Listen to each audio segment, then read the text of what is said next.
जय मसीह की दोस्तों, स्वागत है आपका मसीह दस्तक पर।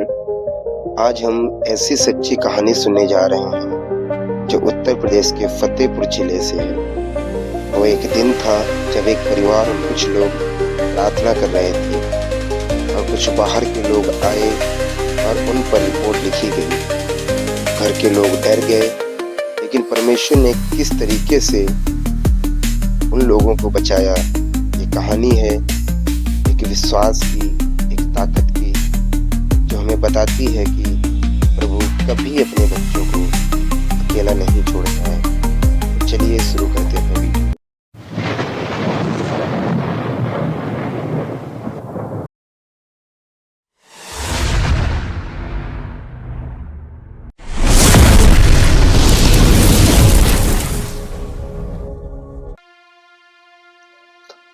तो दोस्तों, आइए हम कहानी की शुरुआत करते हैं। ये कहानी है फतेहपुर जिले के एक छोटे से गांव में, जहां एक पास्टर जी और उनका एक परिवार रहता था।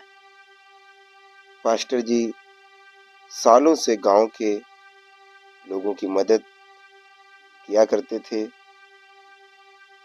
वो बीमारों के लिए दुआ करते थे, गरीबों को खाना देते थे, फ्री मेडिकल कैंप चलाते थे और सबको परमेश्वर के प्यार के बारे में बताते थे। उनका परिवार भी बहुत खुश था। पत्नी, बच्चे और कुछ दोस्त जो साथ में प्रार्थना करते।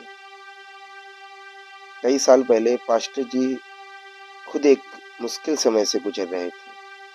वो पहले काम धंधे में व्यस्त रहते, लेकिन एक दिन परमेश्वर के वचन ने उनकी जिंदगी बदल दी। उन्होंने फैसला लिया कि अब दूसरों को भी वो जो शांति परमेश्वर में मिलती है, जो प्रभु में मिलती है, वो दूसरों को भी इसी शांति के बारे में बताएंगे। गांव में कई लोग उनके पास आते, बातें करते और प्रार्थना में शामिल होते। सब कुछ शांतिपूर्ण चल रहा था, जैसे एक बड़ा परिवार बन गया। लेकिन ये हमेशा चलने वाला नहीं था। एक दिन आया, उस दिन सब कुछ बदल गया, जैसे कि सब कुछ खत्म हो गया हो। अचानक से एक विपदा जैसी आ पड़ी। दोस्तों, वो एक सामान्य दिन था, हर दिन की तरह। पास्टर जी और उनके कुछ दोस्त घर पर प्रार्थना कर रहे थे। शाम का समय था, सब बैठे गीत गा रहे थे, बाइबल पढ़ रहे थे। तभी कुछ लोग घर के बाहर आए।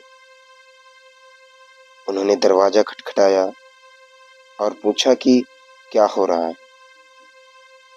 पास्टर जी ने बड़े ही शांत स्वर में जवाब दिया,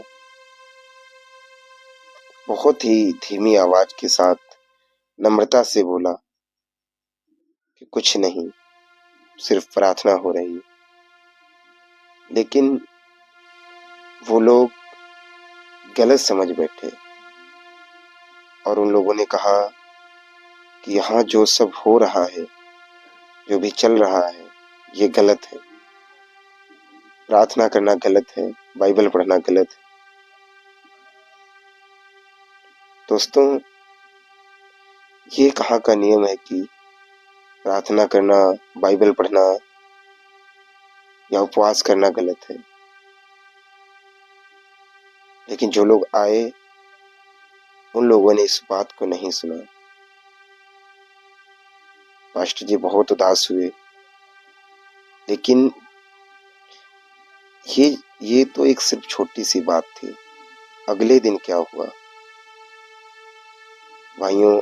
अगले दिन पुलिस स्टेशन से खबर आती है कि उनके ऊपर रिपोर्ट लिखी गई है। और वो रिपोर्ट किस चीज की थी?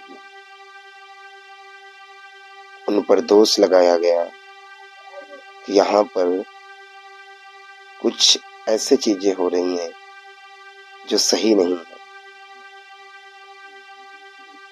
लेकिन कोई ठोस बात नहीं थी, ना तो वहां पर कोई ठोस सबूत था, ना कोई ठोस खबर थी। लेकिन उसके बाद भी उन लोगों के ऊपर, उन पास्टर जी के ऊपर और जो वहां पर लोग मौजूद थे, 90 से ज्यादा लोगों के ऊपर, उसमें से एक 12 साल का बच्चा भी शामिल था, उन लोगों के ऊपर रिपोर्ट लिखी गई। पुलिस ने उन्हें स्टेशन बुलाया और पूछताछ की। दोस्तों, इस घटना से उनका परिवार बहुत दुखी था। उनके बच्चे रो रहे थे, उनकी वाइफ वो भी टेंशन में थी। लेकिन पास्टर जी ने कहा कि चिंता मत करो, परमेश्वर सबको संभाल लेगा। लेकिन असल में वो अंदर से खुद डरे हुए थे। फिर ऐसे कई दिन बीत गए। रिपोर्ट की वजह से उनको कोर्ट के चक्कर लगाने पड़े, कचहरी के चक्कर लगाने पड़े। एक दो बार नहीं, सालों तक ये लड़ाई चलती रही। सालों तक इस केस में फंसे रहे वो। उनके जो कुछ दोस्त वो उनसे दूर हो गए, लेकिन जो सच्चे साथी थे, जो सच्चे दोस्त थे, वो बने रहे। पास्टर जी हर रात बस यही प्रार्थना करते थे कि परमेश्वर तू हमारे साथ है। परमेश्वर, जैसे वचन में लिखा, तू जब तू घोर अंधकार से भरी हुई तराई से गुजरेगा, वहां से तू मुझे निकाल लेगा। इस वचन से होकर पास्टर जी हमेशा प्रार्थना करते थे और बोलते थे कि परमेश्वर, अगर ये झूठ है तो हमें इससे निकाल दे परमेश्वर। और उनके दोस्त भी हमेशा दुआ प्रार्थना करते थे। उनका परिवार भी हमेशा परमेश्वर की आस लगाए बैठा रहता था। ये समय बहुत ही कठिन था, लेकिन इसी में उनका विश्वास और मजबूत हुआ। इसी समय में उन्होंने देखा कि परमेश्वर किस तरीके से उनके जीवन में काम करता है, और उन्होंने हमेशा परमेश्वर पर भरोसा रखा, विश्वास रखा, और परमेश्वर ने एक बड़ा चमत्कार किया। तो आइए हम उस चमत्कार को देखते हैं कि कैसे परमेश्वर ने उनके जीवन में काम किया। दोस्तों, ये समय आसान नहीं था। महीनों तक ये केस चलता रहा, वो सिर्फ एक रिपोर्ट की वजह से। कई बार पास्टर जी को स्टेशन जाना पड़ा। परिवार हर समय डर में रहता था कि क्या होगा, लेकिन हर बार वो प्रभु का वचन याद करते थे। दोस्तों, जैसे वचन में लिखा, मैं तुम्हें कभी नहीं छोड़ूंगा। उनके दोस्तों ने भी हार नहीं मानी, ना उन्होंने हार मानी। उन्होंने निचली अदालत से देश की उच्चतम न्यायालय में उन्होंने अपनी बात जब रखी, जब वो एक रात पास्टर जी जाग कर रो रहे थे और वो प्रार्थना कर रहे थे, उन्होंने कहा कि हे प्रभु, अगर ये रिपोर्ट सच्ची नहीं है तो तू इसे मिटा दे, हमें न्याय दे। और प्रभु ने उनकी प्रार्थना सुनी। धीरे धीरे बात निचली अदालत से ऊपरी अदालत पहुंची, बात हाई कोर्ट से सुप्रीम कोर्ट तक पहुंची। वकील आए, जो प्रभु के बच्चे थे, उन्होंने भी मदद की। लेकिन असली जो ताकत थी वो प्रार्थना से थी। परिवार ने कभी गुस्सा नहीं किया, बस परमेश्वर पर भरोसा रखा। ये परीक्षा थी विश्वास की और उनके एक दृढ़ निश्चय की। ये समय उनके लिए बहुत कठिन था, क्योंकि उनके ऊपर कार्रवाई चल रही थी और उनके ऊपर कुछ ऐसी धाराएं, कुछ ऐसे सेंक्शन लगे थे जो सच में नहीं थे। लेकिन जब बात ऊपरी अदालत में पहुंची तो वहां उस जज ने कहा कि कोई प्रूफ नहीं है आपके पास, ना ही कोई ठोस सबूत है, और जांच में भी कोई ऐसी बात नहीं आई जिससे साबित हो कि पास्टर जी दोषी हैं। लेकिन ये सारी बातें मिलकर एक भलाई को पैदा कर रही थी और जो पास्टर जी का और यूपी में और भी लोगों का एक विश्वास जो परमेश्वर के ऊपर है उसको मजबूत कर रहे थे कि कैसे इस मुश्किल समय में भी परमेश्वर आज भी उसी तरीके से काम करता है। और दोस्तों, आगे वीडियो में हम देखेंगे कि परमेश्वर ने किस तरीके से उनको जीत दिलाई।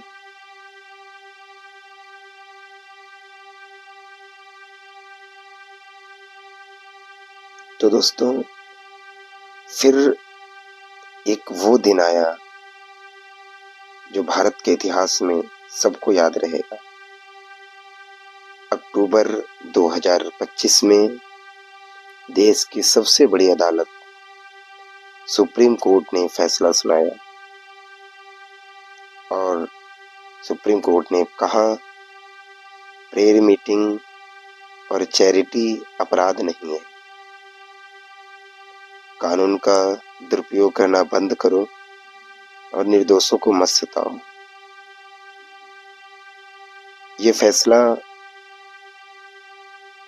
मसीहियों के लिए एक बड़ी राहत थी और एक आशा थी परमेश्वर से कि आज भी परमेश्वर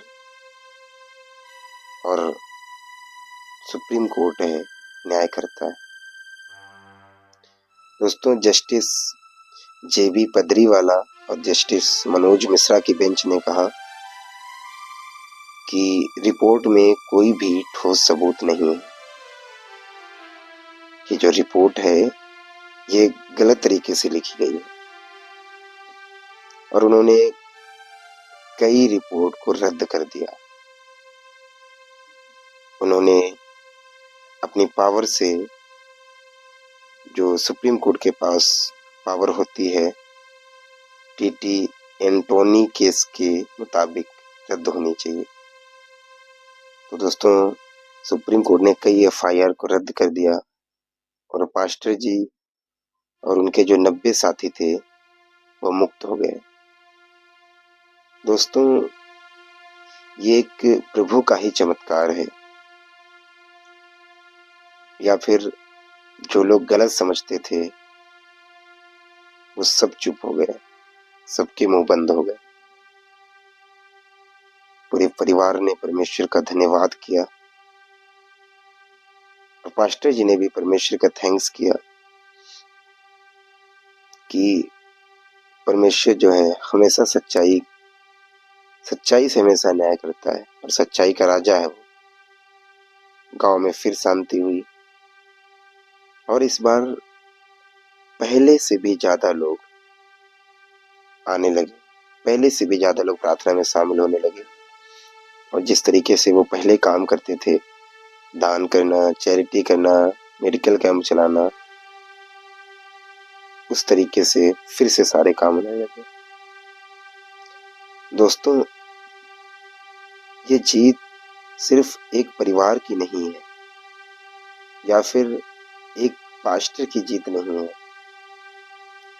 ये जीत है विश्वास की, पूरे विश्वास की, उत्तर प्रदेश के हर एक मसीह भाई की, हर एक बहन की, हर एक उस व्यक्ति की जो परमेश्वर पर विश्वास करता है, उसकी जीत है।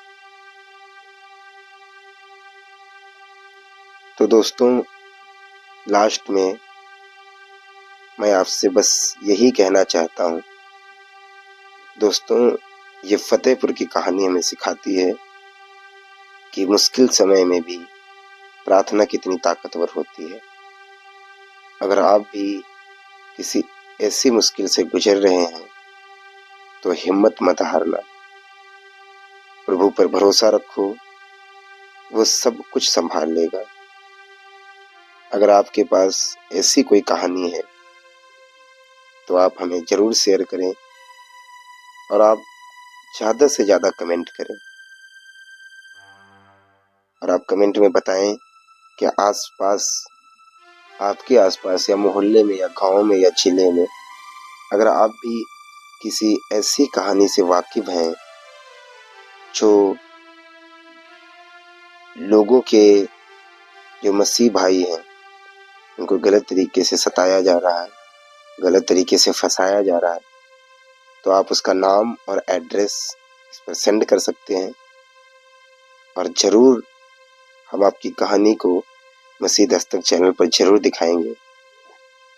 अगर आपको वीडियो अच्छा लगे तो आप लाइक करें, शेयर करें और सब्सक्राइब करें।